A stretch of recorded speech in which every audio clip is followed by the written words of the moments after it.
आज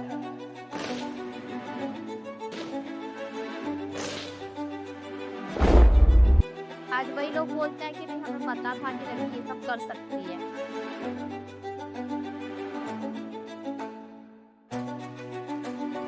वो मूवी देख के मुझे ये था कि नहीं मुझे भी ऐसा घर चाहिए, मुझे ऐसे ढूँढना है।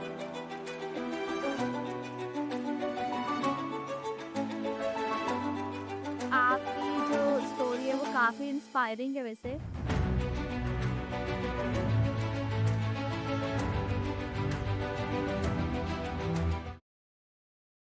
Jai Hind everyone, I am Muskan Singh Thakur. Welcome you all in Cadet Alumni Association. Today we have our very special guest here, our ex-NCC cadet and Steno SI Sejal Malviya.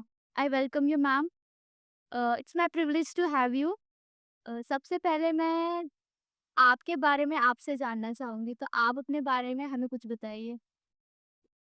मेरा नाम सेजल मालवीय है। मैंने 2019 में NCC join की थी। 2021 में मैं pass out हुई हूँ। उस बीच में मैंने एसआई की ट्रेनिंग और एनसीसी दोनों साथ में कंप्लीट की है। क्योंकि मेरा ट्रेनिंग टाइम और एनसीसी टाइम दोनों साथ ही था। Okay ma'am. मैम मैं आपसे पूछना चाहूँगी कि आपने जो ये एसआई की तैयारी की थी, वो आपने कैसे प्रिपेयर किया और आपने कैसे एग्ज़ाम क्वालिफ़ाई किया? क्या-क्या टेक्निक्स थी आपकी? मेरा एग्ज़ाम कंप्यूटर बेसिस पे था। 12th पास आउट के बाद इसके एग्ज़ाम्स दिए थे मैंने। ये पीएससी में एक पोस्ट होती है। अच्छा, तो आपने इसके एग्ज़ाम के लिए कैसे प्रिपरेशन करती थी? क्योंकि जनरली सबको ये तो पता होता है कि एनपीएसआई या फिर स्टेनो एसआई करके कोई पोस्ट है, पर इसके लिए तैयारी कैसे करना है, ये बहुत से लोगों को नहीं पता होता है। तो आपने कैसे करी थी, वो मैं जानना चाहूँगी? इसमें कंप्यूटर की कोडिंग और कंप्यूटर का नॉलेज होना चाहिए। वो बहुत ज़्यादा इम्पोर्टेंट है। मेनली क्वेश्चंस भी इसी के अकॉर्डिंग होते हैं। मैम आपने जैसे बताया आपने 2019 में एनसीसी जॉइन करी थी एंड 2019 में ही आपने स्टेनो एसआई जॉइनिंग करी थी। तो कैसा आपकी वो जर्नी रही? क्या-क्या डिफिकल्टीज़, चैलेंजेस थे जो आपको फेस करने पड़े? क्योंकि उस शायद उस बीच में आप अपना कॉलेज भी कर रही होंगी। हाँ, मेरा कॉलेज भी चल रहा था उस बीच में। डिफ़िकल्टी कुछ नहीं आई, बस कुछ टाइमिंग्स मैनेज करने हुए थे उस बीच में और मैं एक्चुअल में बहुत बैकवर्ड से आती हूँ, तो मुझे बहुत सारे लोगों को फेस करना पड़ा था कि गर्ल्स लोग ये जॉब नहीं कर सकती और मेरे यहाँ पे मतलब मैं बैकवर्ड एरिया से हूँ, तो ड्रेसिंग सेंस को लेके और ये मेल पर्सन्स की जॉब है, इन चीज़ों को लेके बहुत सारी डिफ़िकल्टी आई थी बस। तो आपने इन सबको कैसे फेस किया था? आपने इसको फेस करते हुए चैलेंजेस को एक्सेप्ट करते हुए आप कैसे आगे बढ़े थे? बस फैमिली ने हेल्प करी और कुछ चीज़ें जो मुझे लगा कि अपनी फैमिली को क्लियर करनी चाहिए, मैंने वो सिर्फ़ फैमिली को क्लियर करी, मैंने बाकी लोगों पे ध्यान नहीं दिया और आज वही लोग बोलते हैं कि नहीं हमें पता था कि लड़की ये सब कर सकती है। उस टाइम पे सब यही बोलते थे कि नहीं लड़की ये सब नहीं कर पाएगी।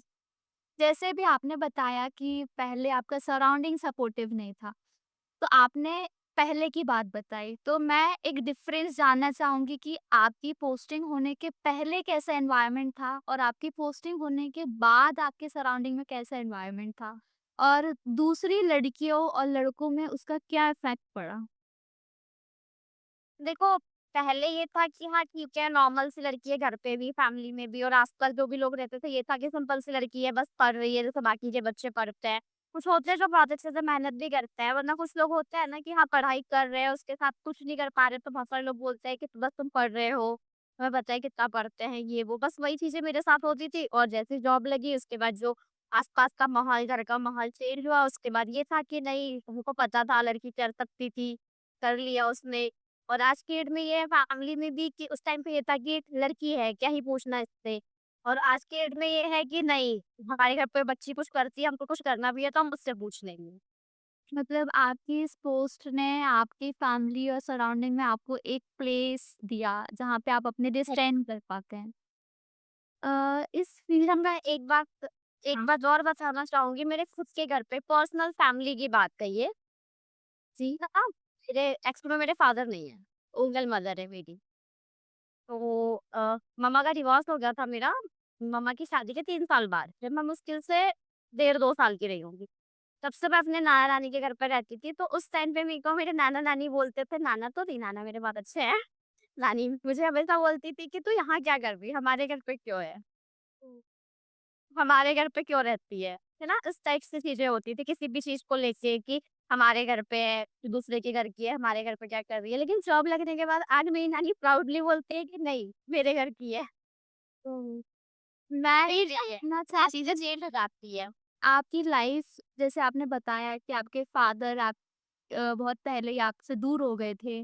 देन उसके बाद आपकी मदर ने सिंगल पेरेंटिंग की। तो ये जो पूरी जर्नी में आपका मोटिवेशन क्या रहा है? हाँ, मोटिवेशन देखो मैं सिंपली मुझे इतना अच्छे से इंटरव्यू देना तो नहीं आता, मैं सिंपली आपको बताऊँगी। मैं बहुत छोटी थी तब से मैंने आपको बताया कि मैं मेरे नाना-नानी के साथ रही हूँ। उसके बाद मेरी मम्मा का 2006 में पैर फ्रैक्चर हो गया। मम्मा ने मुझे वैसे तो बहुत अच्छे स्कूल में पढ़ाया जितना वो कर सकती थी, गवर्नमेंट वगैरह में नहीं पढ़ाया, मैं गवर्नमेंट को भी गलत नहीं बोल रही हूँ बट मेरी मम्मा की एक वो बता रही हूँ। ना तो उन्होंने कोशिश करी कि वो मुझे अच्छा एजुकेशन दे, अच्छे से पढ़ाए और ये वो एक्सेट्रा एक्सेट्रा बट उसके बाद मेरी मम्मा का 2006 में पैर फ्रैक्चर हो गया था। फिर ऐज के अकॉर्डिंग बहुत सारी उनकी बॉडी प्रॉब्लम्स भी स्टार्ट हो गई थी। तो मैं 13 साल की थी तब से मैंने मतलब काम किया है। शायद मनरेगा का काम जानते होंगे आप लोग, हाँ। ना जो होता है। मैंने 13 साल की उम्र से वो अपने मतलब नाना के नाम पे जाना क्योंकि 18 साल से पहले तो वो लोग नहीं करवाते ना काम। नाना के नाम पे जाना, ये करना, वो करना। तो मैंने 13 साल की उम्र से ये सारे काम किए हैं। और मैं आपको सॉरी एक चीज़ और बताना चाहूँगी। मैं काफ़ी छोटी थी समथिंग 2005 या 6 में मैंने एक मूवी देखी थी नज़ाइज़। सॉरी मूवी का इंटेंशन तो गलत हो सकता है लेकिन आई डोंट नो। मैंने मूवी देखी थी नज़ाइर, उस मूवी के अकॉर्डिंग मेरा ये था कि नहीं मुझे ना जैसे वो फ्रिज खोल रहा है, अपने फ्रिज में से सामान निकाल रहा है, मेरा घर कच्चा था मिट्टी का, मेरे घर पे ये सारी चीज़ें नहीं थी। तो मेरा मतलब वो मूवी देख के मुझे ये था कि नहीं मुझे भी ऐसा घर चाहिए, मुझे ऐसे रहना है। जैसे आपने बताया कि आपने 13 साल की उम्र से काम करने शुरू कर दिए थे। एक आपने मनरेगा का काम भी किया था, जो कि 18 प्लस के लिए होता है। तो मतलब वहाँ पे फिर आपकी फाइनेंशियल स्टेबिलिटी भी काफ़ी वीक रही, तो उसको मैनेज नहीं किया। आपने ऐसे और कौन से काम थे जो अपनी जर्नी में इंक्लूड करे अपने आप को ग्रो करने के लिए? देखो, हमारे यहाँ पे क्या होता है ना कि जैसे गर्मी की छुट्टियाँ होती है तो आजकल तो सारे स्कूल्स चलते हैं बट हमारे यहाँ पे उस टाइम पे नहीं चलते थे, अभी कुछ टाइम पे चल गई है। पहले तो गर्मी की छुट्टियों में बच्चों को 3 महीने की छुट्टी मिलती ही मिलती थी। हाँ, तो उस बीच में मतलब गाँव में ढेर सारे काम होते हैं जैसे मनरेगा के हो गए, अभी फिलहाल तो गाँव में महुआ मिलना चालू है, सॉरी। वो सब है ना, तो मैं ऐसी चीज़ें करती थी, उसके बाद वो उस बीच में जो पैसा आता था ना, फिर अपना स्कूल टाइमिंग में उससे कंप्यूटर की कोचिंग्स हो गई, इंग्लिश स्पीकिंग की कोचिंग्स हो गई, क्योंकि मैं इंग्लिश मीडियम से नहीं हूँ, मैं हिंदी मीडियम से हूँ, तो मैं वो पैसा बचा के और फिर वो सब करती थी। अ, आपकी जो स्टोरी है वो काफ़ी इंस्पायरिंग है वैसे। मैं ये जानना चाहूँगी कि आपने जो एमपीएसआई का पेपर दिया, वहाँ से आपको मतलब कैसे आपको इसके बारे में पता चला? किसी ने आपको गाइडेंस दी या सेल्फ अवेयरनेस थी आपकी कि आपने उस पे अप्लाई किया? हाँ, एक्चुअल में 12th के बाद मेरे पास करने के लिए कुछ नहीं था, कॉलेज वगैरह का मेरे पास गाइडेंस भी नहीं था कुछ, तो मेरे एक फ्रेंड है मिस्टर गजकिशोर लोखंडे, हमारे यहाँ पे लोकल में कोचिंग इंस्टीट्यूट चलाते हैं। उनसे मैंने गाइडेंस लिया और मैं उन्हीं के इंस्टीट्यूट में कंप्यूटर की कोचिंग जाया करती थी, जो मेरे पास उस टाइम पे डिग्री वगैरह कुछ भी नहीं थी। तो मेरी स्पीड और टाइपिंग वगैरह बहुत अच्छी थी, तो उन्होंने मुझसे कहा कि एक बार ट्राई कर ले। तो मतलब फर्स्ट ट्राई अटेम्प्ट में किया। आपने ये क्लियर कर लिया था? हाँ, फर्स्ट अटेम्प्ट में मेरा क्लियर हो गया था और सॉरी ये एमपीएसआई नहीं है, ये सेंट्रल स्टेनो है। ओह! ये सेंट्रल स्टेप है। हाँ। अ, मैं ये जानना चाहूँगी कि एनसीसी जैसे आपने जॉइन किया उससे और एनसीसी और ने आपकी लाइफ में क्या कंट्रीब्यूट किया है? आपकी इस जर्नी में? एनसीसी हाँ, एनसीसी ने मेरे अंदर बहुत सारा कॉन्फिडेंस लाया जो कि मेरे अंदर बिल्कुल नहीं था, अच्छा और? है ना? एनसीसी ने मुझे लोगों से कॉन्टैक्ट करना सिखाया कि कॉन्टैक्ट हम क कॉन्टैक्ट मीन्स कि हम जब किसी के सामने खड़े होके होते हैं तो हमारा बॉडी लैंग्वेज कैसा होना चाहिए। हाँ जी। बॉडी लैंग्वेज का इम्प्रूवमेंट मुझे खास करके एनसीसी से हुआ। बात करने का तरीका मुझे खास करके एनसीसी से हुआ, क्योंकि उससे पहले तो मैं गाँव से थी, उससे पहले मैंने कॉलेजेस इवन मैं आपको एक चीज़ और बता दूँ, मैंने ग्राउंड परेड पहली बार 2017 में देखी है, अच्छा, जनवरी में। और वो भी मैंने परेड नहीं देखी थी, एनसीसी जॉइन करने का मोटिवेशन बताती हूँ मैं आपको। 2017 में मैं पहली बार जो अपना जहाँ मैं भी हूँ, मतलब डिस्ट्रिक्ट जो है मेरा बैतूल, वहाँ पे से मेरी मम्मा एडमिट थी वहाँ पे गवर्नमेंट हॉस्पिटल में, तो मैं ऐसे ही घूमते हुए ग्राउंड गई हुई थी। मैंने एनसीसी के बच्चों को वहाँ पे फर्स्ट लिया था उन्होंने, तो मैं उसकी ट्रॉफी लेते हुए देखा था मैंने। तब मुझे पता चला था कि ये एनसीसी भी कुछ होता है और तब मैंने ठाना था कि नहीं, मुझे एनसीसी जॉइन करना है। अच्छा, काफ़ी इंटरेस्टिंग रहा मतलब आप एनसीसी जॉइन करने के लिए फिर आपने कॉलेज जॉइन किया, फिर वहाँ से एनसीसी में गई। आपके जो फ्रेंड सर्कल होंगे एनसीसी कॉलेज में, उनका क्या कंट्रीब्यूशन रहा आपकी इस जर्नी में? अ, फ्रेंड सर्कल का तो इतने अच्छे मेरे कोई फ्रेंड्स थे नहीं, क्योंकि उस टाइम पे भी मैं मतलब अपनी जॉब के रिकॉर्डिंग या कॉलेज के रिकॉर्डिंग इन सारी चीज़ों में बिज़ी थी। बट मेरी जो एएनओ मैम थी, मिस कमलेशा हिरवार, उनका काफ़ी सारा मेरी लाइफ में बहुत सारा कंट्रीब्यूशन रहा है कि हर एक चीज़ के बारे में समझाना, जिस चीज़ के बारे में जानती थी, बहुत फ्रेंडली उन्होंने मुझे सारी चीज़ें क्लियर करी है। इवन कि उसके पास टाइम उनके पास टाइम नहीं होता था, तो वो अपने बच्चों को जब पढ़ाती थी उस टाइम पे मैं उनके पास जाके और फिर पूछती थी, तो वो मुझे बहुत अच्छे से बताती थी कि बेटा इसको ऐसे कर लो, इसे ऐसे कर लो। इवन कि उन्होंने मुझे यहाँ तक कि हेल्प की है कि जो चीज़ें मुझे नहीं समझती थी, वो अपने बटालियन से कॉन्टैक्ट करके, जैसे जीसीआई वगैरह मैम वगैरह होती है, उन लोगों से कॉन्टैक्ट करके क्लियर करके और मुझे क्लियर किया है। मैं ये जानना चाहूँगी कि अभी आपका इन फील्ड एक्सपीरियंस कैसा रहा है? क्या चैलेंजेस हैं? और एक्सपीरियंस कैसा है आपका? और जो आने वाली लड़कियाँ हैं, जो ये पोस्ट जॉइन करना चाहती हैं, आप उनके लिए क्या मैसेज देना चाहती हैं?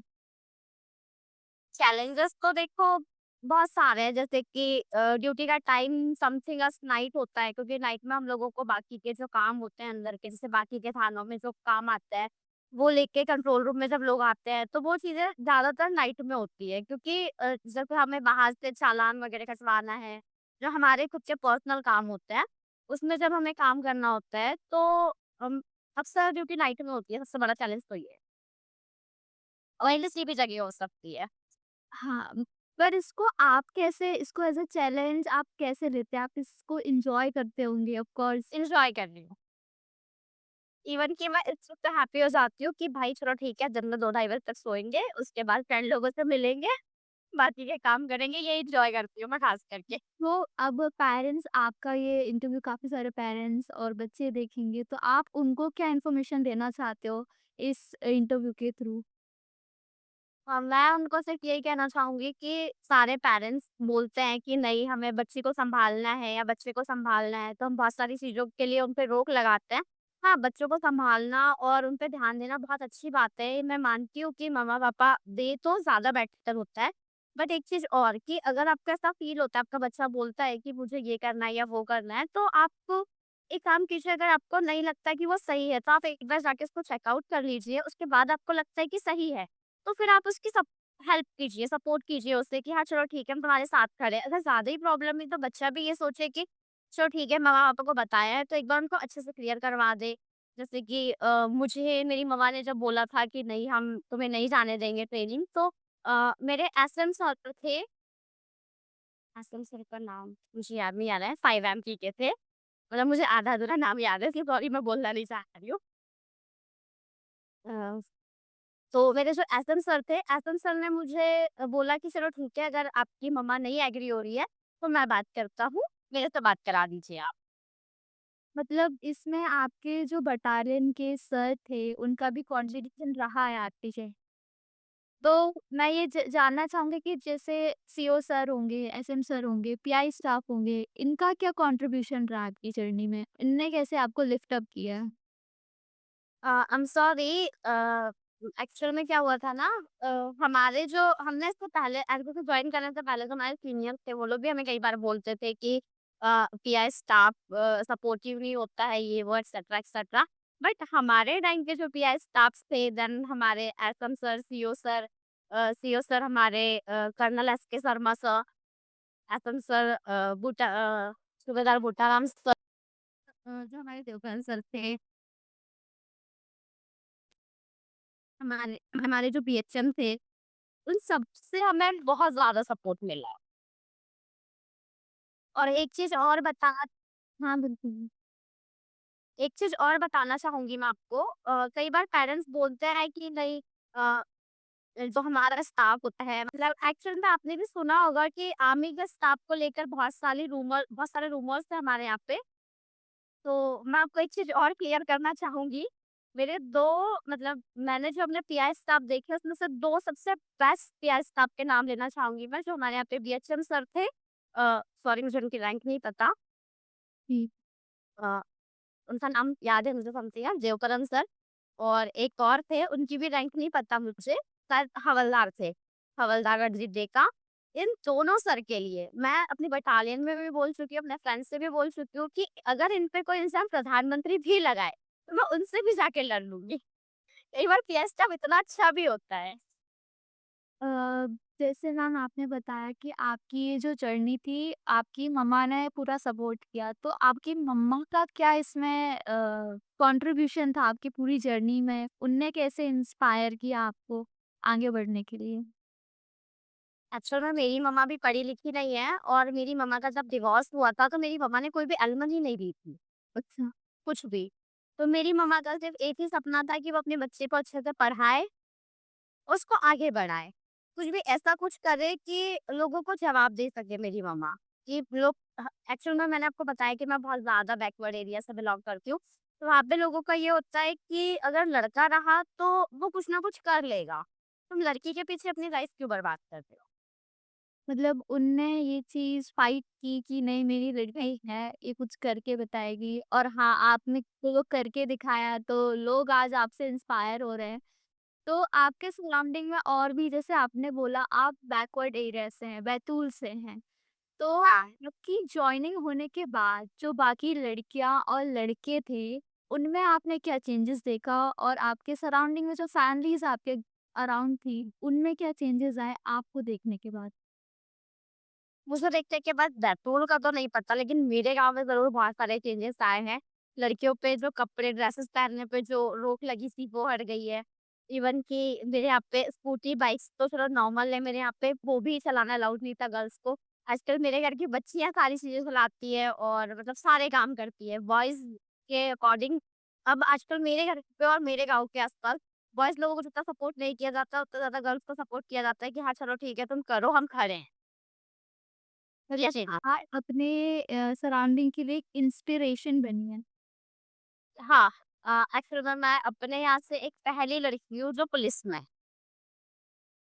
ये तो बहुत प्राउड पुलिस में भाग के लिए काम कर रही है। अरे वाह! हुँ, मैं आपसे बस एक लास्ट चीज़ बोलना चाहूँगी कि आने वाली सेजल मालविया जो अब आने वाली है, उसके लिए आप क्या मैसेज ड्रॉप करना चाहते हैं? मतलब जो और भी लड़कियाँ सेजल मालविया बनना चाहती हैं, उनके लिए आप क्या मैसेज देना चाहते हैं कि वो और आगे बढ़े और अपने आप को स्ट्रॉन्ग फ़ील करें? अपने आप को स्ट्रॉन्ग फील करने के लिए सबसे पहले तो हमारे आस-पास जो चीज़ें होती हैं उनको नोटिस रखो। कोशिश करो कि हम जब हमारे माँ-बाप हमें अपने भरोसे पे कहीं छोड़ रहे हैं, तो हम उनका सपना पूरा करने के लिए वहाँ पे, ना कि बाकी की चीज़ों के लिए। बाहर की छोटी-छोटी चीज़ों को देख के बहकोगे ना, तो जो आगे चल के आपके लिए जो बहुत बेस्ट होने वाला है, शायद वो नहीं हो पाएगा। इसलिए सिर्फ़ मन से इतना बोलना चाहूँगी कि जो अपनी चीज़ें हैं, उसको अपने सराउंडिंग सारी चीज़ों को मैनेज करें और उसके साथ अपनी पढ़ाई और जिस चीज़ को हमारा लक्ष्य है ख़ास करके उस पे ध्यान दें। छोटी-छोटी चीज़ें हमें जो आज हैप्पी कर रही है वो कल नहीं कर पाएगी। मतलब आप ये कहना चाहते हैं कि आप अपनी प्रायोरिटी डिसाइड करके रखें, आप जो करना है आप वो करें, बाकी वो चीज़ें तो होती रहेंगी। हाँ, अ, मैम और फर्दर और कुछ आप बताना चाहेंगी? बस बहुत ज़्यादा। हाँ, और एक चीज़ के लिए मैंने इससे पहले भी बोला लेकिन एक चीज़ के लिए मैं और डबल से बोलना चाहूँगी उस चीज़ को कि किसी भी फैमिली को अपने बच्चों पे भरोसा होता है। मैंने अपने आस-पास भी बहुत सारे बच्चों को देखा अपनी फैमिली का भरोसा तोड़ते हुए। तो सिर्फ़ एक ही चीज़ है कि नहीं, जब आपको भरोसा करके छोड़ रहे हैं तो आप उस चीज़ को पूरा करो। आप बहुत सारी चीज़ें करो, उस चीज़ के लिए कोई मना नहीं कर रहा है। लेकिन जिस चीज़ के लिए आप वहाँ पे हो, जो चीज़ आप करना चाहते हो, ख़ास करके फर्स्ट प्रायोरिटी आप उसको दो। फैमिली भरोसा करती है आप पे। हम इतनी सारी गर्ल्स हैं, ओके? उसमें से कोई एक भी कुछ करती है ना, तो तुम्हारे एक के कारण पता नहीं जो सही होगा वो कितने सारों का लॉस होता है। तो हुँ। प्लीज़ खुद का मत देखो, सामने वाले का भी देखो, उनका भी बहुत सारा लॉस होता है। अगर तुम कुछ गलत करते हो ना, तो आस-पास की 4 लड़कियों को और ये होता है कि नहीं तुम ऐसा नहीं करोगी। मतलब आप जहाँ एक सोसाइटी के लिए इंस्पिरेशन बन सकते हो, वहीं आप पूरी सोसाइटी को इम्पैक्ट भी कर सकते हो। आपका एक रॉन्ग डिसीजन पूरी सोसाइटी और को हार्म कर सकता है। आप ये बोलना चाह हाँ, रहे हैं। Thank you ma'am, it was nice to meet you. I hope आपको ये सेशन अच्छा लगा होगा मेरे साथ। बहुत अच्छा। आपने हमारे साथ ये जर्नी शेयर करी, उसके लिए बहुत-बहुत थैंक यू। आपकी जो पूरी जर्नी है, ये बहुत इंस्पिरेशन बेस्ड जर्नी है कि आपने जैसे बताया कि आपने 13 ईयर की एज से काम करना शुरू किया, अपने लिए मेहनत करना शुरू किया, उस चैलेंजेस को फेस किया, एन्जॉय किया और जितने भी आपके ऊपर क्वेश्चंस आए थे, लोगों ने क्वेश्चन किए, आपने उनका आंसर बैक किया और आज आप लोगों के बीच में स्टेनो एसआई बनी है, जो कि एक बहुत बड़ी बात है, एक छोटे से गाँव से निकल के इतनी बड़ी जगह आना। It was so nice. मैं अपने जर मैं अपने ज़र्वे में जर्नी में एक इंसान को और ऐड करना चाहूँगी, जिसका पुष्पराज साहू। वो मेरे बहुत अच्छे फ्रेंड हैं, बहुत अच्छे भाई हैं। मुझे सबसे ज़्यादा सपोर्ट फाइनेंशियली हो या किसी और तरीके से हो, सबसे ज़्यादा सपोर्ट मेरी जॉब के रिगार्डिंग या मेरी पढ़ाई के रिगार्डिंग सबसे ज़्यादा सपोर्ट उन्होंने किया है। मतलब आपको भाई ने भी सपोर्ट किया, मदर ने भी सपोर्ट किया, सबने सपोर्ट किया, लेकिन आपकी इंस्पिरेशन सबसे आगे थी कि आपने एक एम चूज़ किया और उसको फुलफिल किया। वाह! अब आप अपने आप को अगर अपने आप को आप इतने साल मतलब जब आप 13 साल की थी पीछे देखेंगी और आप अपने आप को अभी देखेंगी, तो अब आपको कैसा लगता है?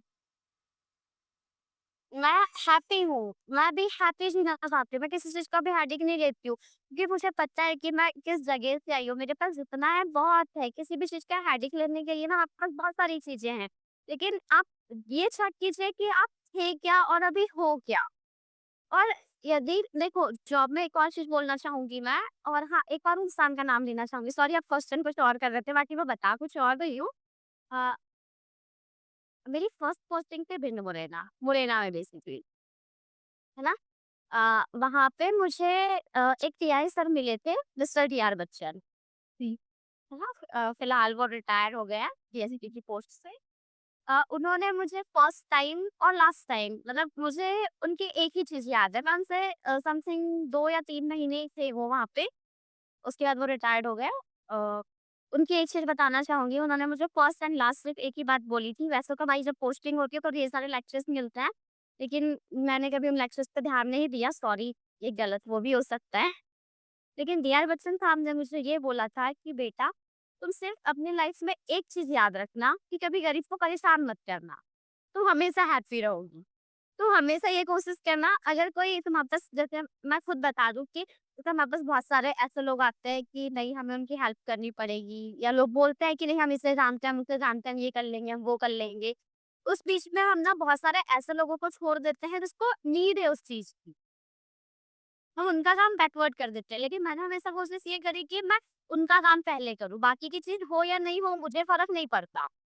आप कोई भी एक ऐसा केस हमारे साथ शेयर करना चाहेंगी? हुँ, करूँगी। मेजर मुरैना में से तब मेरे पास एक केस था, आदिवासी का था, सॉरी ये केस थोड़ा रॉन्ग भी हो सकता है और राइट भी हो सकता है, बट मैं बताना चाहूँगी। मैं मुरैना में थी, वहाँ पे हमारे पास एक केस आया था, जिसमें लड़की थी, वो प्रेग्नेंट हो गई थी, अंडर एज थी। तो उसको उसके खुद के चाचा ने ये बोला था कि, "तू फैमिली को मैं नहीं बताऊँगा", उन्हें पता चल गया था तो, कि "मैं फैमिली को नहीं बताऊँगा, तुम एक काम करो, पुलिस कंप्लेंट करो, उस लड़के से सिर्फ 50,000 रुपए ले लो।" तो उस बीच में ये हुआ था, मैं न्यू-न्यू थी वहाँ पे, मुझे इतने अच्छे से कुछ पता नहीं था, मैं थोड़ी चुलबुली-सी हूँ, मैं कभी भी कहीं पे भी कुछ भी बोल देती हूँ, मैं उस चीज़ को सोचती नहीं हूँ। तो वो लड़के को हम रात के 2 बजे उसके घर जाके वहाँ से समथिंग वो था 55 या 56 किलोमीटर्स था, वहाँ से हम उस लड़के को उठा के लेके आए। दूसरे दिन हमारे पास आए, वो जो लड़का था वो वहाँ के कोई विधायक के घर पे रहता था रेंट से, वो रेंट चलाता था। तो वो लड़के को लेके आए, तो वो लोग तो पीछे हट गए। फिर वो जो लड़की थी वो उनकी रिलेटिव निकली, तो वो कह रहे थे कि हाँ ठीक है, एक तो इसको सज़ा दिलवाओ या इससे पैसे दिलवाओ, ये वो एक्सेट्रा एक्सेट्रा करके। तो उस बीच में मैंने ये देखा उसके दूसरे दिन जब माँ-बाप आए, मैंने उनको देखा कि वो उनको हिंदी भी बोलनी नहीं आती थी, वो वहाँ की लोकल लैंग्वेज बोलते थे। मैंने जब उन लोगों को देखा कि नहीं यार ये प्रॉब्लम है ये वो, और लड़की की तरफ से अप्रोचेस आए थे हमारे पास कि नहीं लड़के को मतलब ये करवाओ वो करवाओ। तो उस बीच में मैंने यही बोला था कि ठीक है, इतनी प्रॉब्लम है ना तो सिंपल सी बात है, अगर लड़की के 2 मंथ्स बाकी थे कंप्लीट होने में, तो मैंने कहा 2 मंथ्स वेट कर लेते। 2 मंथ्स वेट होने के बाद उसके बाद जब लड़की 18 की हो जाती तो सिंपल सी बात है, लड़की के बयान पे वो लड़के को छुड़वा सकती थी या सज़ा दिलवा सकती थी, जो भी थी। उसके सासुआ ने उसका अबॉर्शन भी करवा दिया था। उन्हें पता भी नहीं था, जब तुम्हें पैसे ही चाहिए तो भाई तुम्हारी लड़की को तुम पहले देख लेते, है ना? और फिर उसमें विधायक भी ये बोल रहा कि नहीं हम लड़के को सज़ा नहीं दिलवाना है, हमको सिर्फ़ पेमेंट दिलवा दो आप लोग। फिर उनकी डिमांड बढ़ गई थी। मैंने वहाँ पे ये किया था कि मैंने उस लड़के के माँ-बाप से बात करी, उसको क्लियर किया, उसके बाद मैंने यही बोला था कि 6 मंथ शायद 6 महीने की सज़ा थी उसपे, जो भी हुआ था उस बीच में वो। तो उसपे मैंने यही बोला था कि बस आप उसको सज़ा दिलवा दो, कोई पैसे-वैसे तो हम देने को रेडी नहीं है। जी, ये केस हुआ था मेरे साथ, तो उस टाइम पे मैंने उन लोगों को हेल्प किया था, वो मुझे बहुत अच्छे से याद है।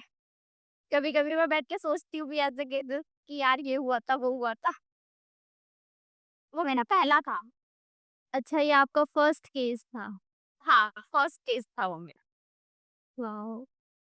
आपकी ये सभी आपने ये जो जितना भी बताया ये बहुत ही इंस्पिरेशन बेस्ड स्टोरी है, रियलिटी है जो ऑन ग्राउंड हो रहा है।